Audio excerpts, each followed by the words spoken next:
bee girls who would go from table to table like bumblebees to flowers, and they would earn their money from selling champagne.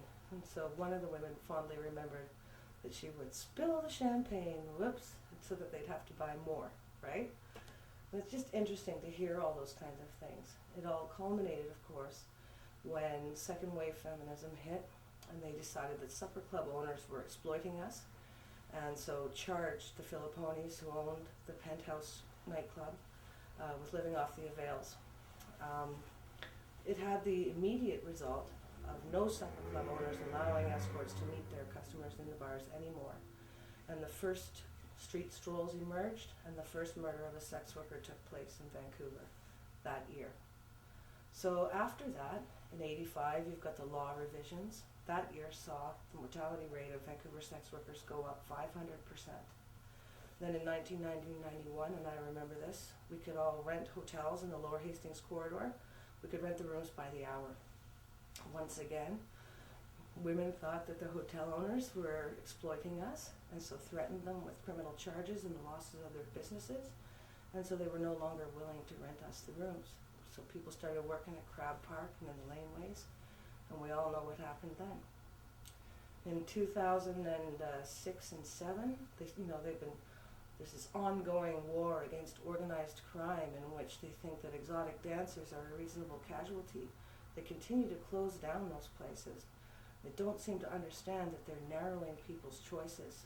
So a woman decides that she wants to be an exotic dancer, but because they've bottlenecked it and there's no jobs, she's forced to take a job in escorting, which is not what she was comfortable with or prepared to do.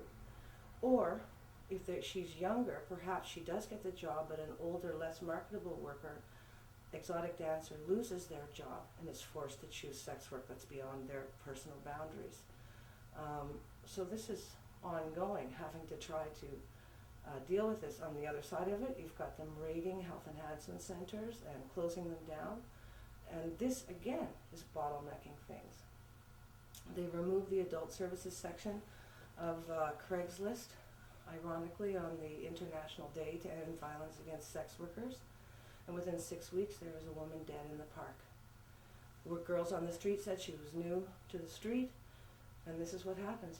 You can discreetly run an ad on Craigslist and entertain people in your home, the way that I do here. But if you don't have access to that, you can't work on the street in your home community.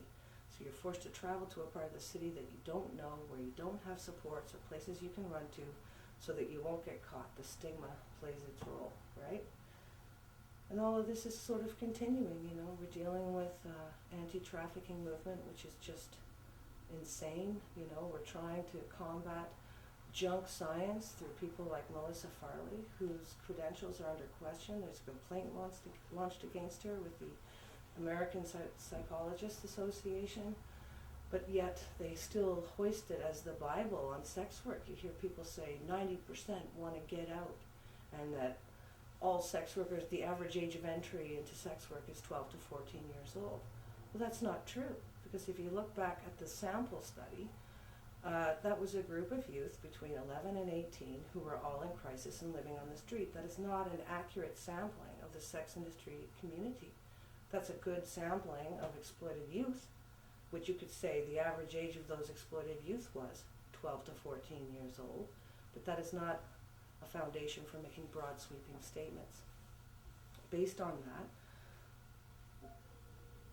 government in Canada and police forces and all kinds of people are basing their decisions on it and taking actions against us. I mean, it's ongoing, right? And now, even with the prostitution laws, really in question and coming down, they've implemented even more federal laws in terms of immigration. So now any new Canadian or person coming here to go to school has to sign a piece of paper that says they will not work in the sex industry, even though they're allowed to take jobs while they're here as students. I don't think that's legal, and I also know that it's going to cause widespread harm, especially to migrant workers, people from other countries who already have a hard time accessing supports. As an example, in the lead up to the Olympics, Dr. Farley came here, screamed and yelled at the Vancouver Police Board, demanding they do something about human trafficking. 40,000 women and girls are going to be human trafficked during the 3 weeks of the Olympic Games. oh my God, what are you going to do about it?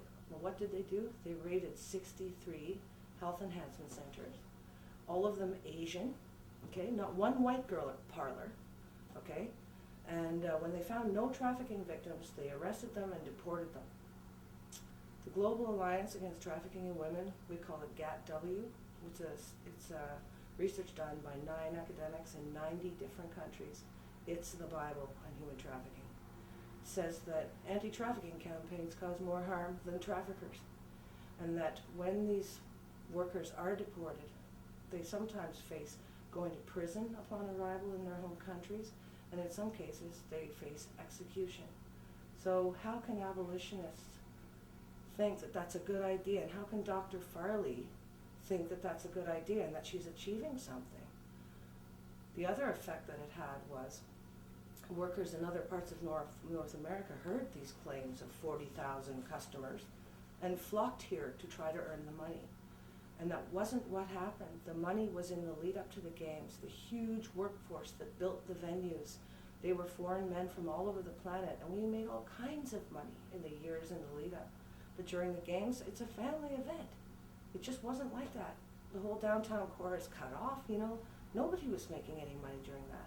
The only people who really did okay were the ones who prepared to take off those 3 weeks during the games, you know. So, I mean, we've had delegations of people come from Burma, Cambodia, Thailand, Laos, and Mexico, from Juarez, to talk to us about not donating to anti-trafficking campaigns because it enables police violence against them. And when you see the things that happen to women in those raids, in those countries, it's unbelievable that the Salvation Army or a member of parliament or a woman who is, you know, a law professor would think that that's okay, you know? I just don't understand how they can ignore the harms. Janine Benedet is the UBC law professor I'm referring to. She basically said that, and I was on a panel with her once, that sex workers who choose to do it should choose not to for the benefit of all women. Well, I'm sorry, but that's illegal under the International Charter of Human Rights to place the rights of one group over another. That's absolutely insane. And, you know, when you hear some of the more extreme views on it, like from the 80s and stuff, when there was some really extreme feminism coming out, all sex penetration is rape, this kind of thing. One woman was, I can't remember her name right now, but she was quoted as saying that after the feminist war is won, all sex workers should be rounded up to be gang raped and shot for being traitors to all women.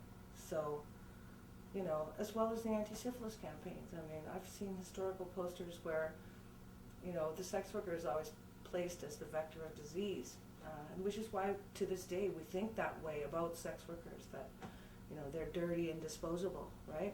The one poster that's my favorite has Hitler, the Emperor of Japan, and a sex worker all arm in arm, and it says worst of the three.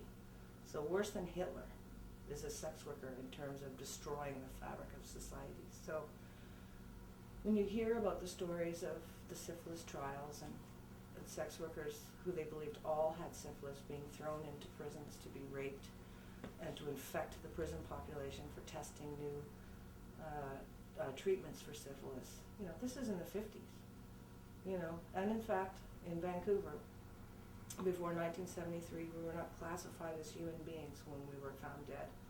It was NHI, which may be why there's no murders recorded, but, you know, no humans involved. And the excuse for that was so that they didn't have to do any paperwork. You know what I mean? So, I mean, that's recent history. That's within my lifetime, that's the way that it's been. At this point now, having been engaged with the police through all these years and the city staff and everything, we're really starting to see some change, but, you know, it's the legacy of the women who died and who continue to go missing, really. You know, they're the ones who are paying the price for this opportunity to try to change things, at least here in the Lower Mainland, you know. So that's about it. Great. Okay, so actually that is a good segue into my next question, which is how great a role does stigma play in the challenges that sex workers face, in your opinion? It's huge. It's a giant barrier to accessing the supports especially, you know, if we talk about the missing women, things that could have saved their lives. As a couple of examples, in victim services, there's victims compensation for people who've been the victim of a crime so that they don't have to go back to work immediately. It's only like $1,300 a month, but that's a lot more than $600 on welfare, right? The problem is you have to attribute your trauma to one event. So sex workers are too raped to qualify. And they also said that we were greedy and that we would just continue to collect that compensation as if we were undeserving of it somehow.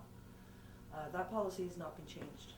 You know, I tried for years to get them to work on that, but maybe it'll happen now that I'm on the task force, on the advisory on the implementation of those recommendations, but we'll see, right?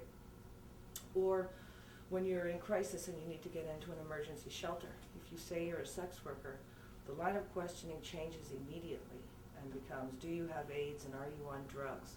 Did you know your attacker? You know, as if that's relevant to finding someone a bed when they're in crisis. Do you know what I mean? And every non-sex working woman will get a bed before you. And you may not get one. You may end up out on the street having to defend yourself, you know what I mean? So that's just a couple of examples of how stigma plays its role. I mean, I remember, and then From the Curb, which was some research we did on violence and domestic trafficking, mostly as it relates to outdoor sex work. So workers talked about standing on the corner and people driving by and throwing things at them and hurling insults, and you know, there's no difference to me from a truckload of good old boys in white hoods going to lynch someone and a group of teenagers getting in their dad's SUV to go downtown and throw things at crack whores. You know, it's a hate crime, plain and simple. And there is that divide in Canadian society, you know. One of the women even reported somebody throwing a beer bottle at her and losing part of her ear during an attack like that. And even more disturbing is that a lot of it, people reported that it was women who were doing it. So it's this hatred of sex workers. You know, it really does play its role. People trying to get social services, trying to get social assistance, being told they're pretty,